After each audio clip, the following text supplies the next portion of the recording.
ইচ্ছা কথাতে সবাইকে স্বাগত জানিয়ে আজকের আবার দারুণ একটা রেসিপি নিয়ে চলে এসেছি। তো আজকের রেসিপিটা আমার বরই তৈরি করছে।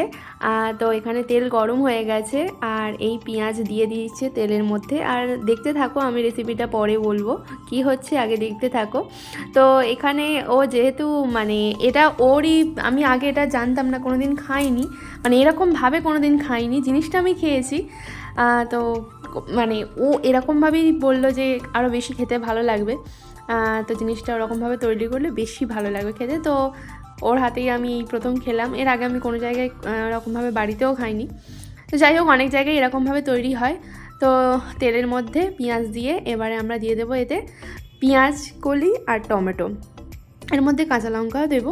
তার আগে এগুলো দেওয়া হলো যেহেতু, আর হ্যাঁ, এটা আরেকটা ব্যাপার যে এটা এক প্যাকেট নিয়ে এমনভাবে মানে আমরা প্রিপারেশন করছি যেটা দুজনেরই খাওয়া হয়ে যাবে। কাঁচা লঙ্কা কুচি দিয়ে দিলাম, এরপরে দিয়ে দিলাম হলুদ।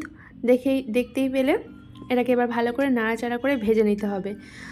আর অল্প পরিমাণে হলুদ দিচ্ছি যেহেতু আগে থাকতে জিনিসটা রেডি করা আছে। তো এবারে দেওয়া হচ্ছে নুন। জিনিসটা অল্প পরিমাণে হলেও, তবে হ্যাঁ, এটা বলে রাখি এটা দোকান থেকে কিনে জিনিসটা আবার ঘরে তৈরি করা হচ্ছে। আর হ্যাঁ, এখানটায় ভাজা মশলা গুঁড়ো দিয়ে দেওয়া হলো, ওটা ধনে জিরে আর শুকনো লঙ্কা গুঁড়ো ছিল, সেটা দিয়ে দেওয়া হলো। এরমভাবে তোমরা অনেকেই খেয়েছো। আর এই যে হলো জিনিসটা, এটা হচ্ছে তড়কা। এই তড়কাটাকে আবার তড়কা লাগানো হবে সবজি টবজি ভেজে, এটা বেশ খুব সুন্দর লাগে খেতে।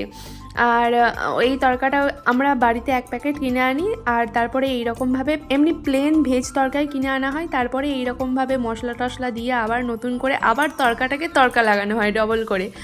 আর এই যে একটা ডিম ফাটিয়ে নেওয়া হচ্ছে, তো এটা ভেজ তড়কা ছিল, তাই বাড়িতে ডিম ছিল, ডিম কিনে নেওয়া হলো, মানে ডিম দিয়ে দেওয়া হলো। আর এই যে এবারে ডিমটা ফেটে দেওয়া হবে। আমরা এগ তড়কা নিয়ে নিই, কারণ ভেজ তড়কা নিয়ে বাড়িতেই ডিম থাকলে ডিমটা ফাটিয়ে ওটা দিয়ে দিলেই হয়ে যাবে, আলাদা করে আর এগ তড়কা কেনার প্রয়োজন পড়ে না। তো হ্যাঁ, যেটা বলছিলাম, এক প্যাকেট তড়কা কিনে এরকমভাবে করলে কিন্তু দুজনের খুব আরামসে হয়ে যাবে, পরিমাণে অনেকটা হবে। এক প্যাকেট তড়কায় হয়তো পরিমাণটা অল্প থাকে প্যাকেট অনুযায়ী, কিন্তু এইরকমভাবে আবার তড়কাটাকে মানে এরকম নানা রকমের মশলা দিয়ে, মানে মশলা বলতে এই যে সবজি টবজি দিয়ে করে আর একটু পরিমাণটা বেড়ে যায়। তো এরকমভাবে বেশ তৈরি হচ্ছে। আর এই যে দোকান থেকে কিনে আনা হয়েছে রাত্রে তড়কা, ওই কিনে এনেছে। আর এই যে ঢেলে দেওয়া হচ্ছে এবারে। তো আমি হাতে করা রুটি করেছি, রুটিটা আমি করেছি ঘরে, আর এই তড়কাটা তৈরি করা হচ্ছে। তো ও তড়কা আনলে এই তড়কাটাকে তড়কা লাগায়। তো আমার খুবই ভালো লাগে খেতে, একটা নতুন ধরনের, কারণ আমি বাড়িতে আগে কোনো দিন খাইনি। তোমরা অনেকেই খেয়েছো, দোকানেও অনেক জায়গায় অনেকেই এরকমভাবে, অনেক দোকানে এরকমভাবেও তৈরি করা হয়। তবে এই যে নতুন, মানে আমি এটা খেয়েছি, আমার কাছে নতুন। এটা অনেকের কাছে পুরনো হতে পারে, কিন্তু আমার কাছে নতুন, তাই তোমাদের কাছে আমি নিয়ে এলাম। আর এর মধ্যে একটু দেওয়া হবে একটু টমেটো সস। আর টমেটো সসটা দেওয়ার ফলে একটু বেশ টকটক মিষ্টি মিষ্টি, মানে একটু বেশ ভালো লাগে, টমেটো থাকে তো খুবই সুন্দর লাগে, আর খেতে সত্যিই দারুণ হয়।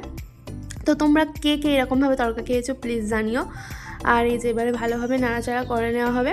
আর এতে একটু সামান্য পরিমাণে জল দেওয়া হবে, কারণ জলটা দিলে তবে একটু মানে গাঢ়টা একটু ভালোভাবে হবে।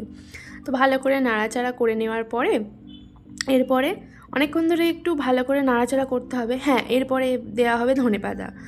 ধনেপাতাটা এই শীতকালে তাই দেওয়া হচ্ছে, গরমকালে পাওয়া তো যায় কিন্তু সবসময় অ্যাভেলেবেল থাকে না, তাই ভালো করে ধনেপাতা এখন সব তরকারিতেই দেওয়া হয়, যেগুলোই যায় আর কি। তো এখানে অনেকটাই বেশি পরিমাণে ধনেপাতা দিয়েছি আমরা, যেহেতু আমাদের ধনেপাতা খুবই ভালো লাগে।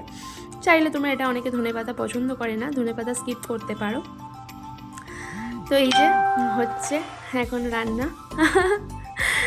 আর এবারে তো একদমই হয়ে এসছে, তরকাতে ডাবল করে তরকা লাগানো।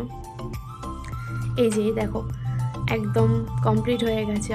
তো খুব বেশি সময় লাগে না, একদম তাড়াতাড়ি হয়ে যায়, ঝটপট। পেঁয়াজ টমেটো পেঁয়াজকলি, এখন তো শীতকালে পেঁয়াজকলি পাওয়াই যায়, আর গরমকালে তো পেঁয়াজকলি পাওয়া যাবে না, ওটা বাদ দিতে মানে স্কিপ করা যাবে তখন।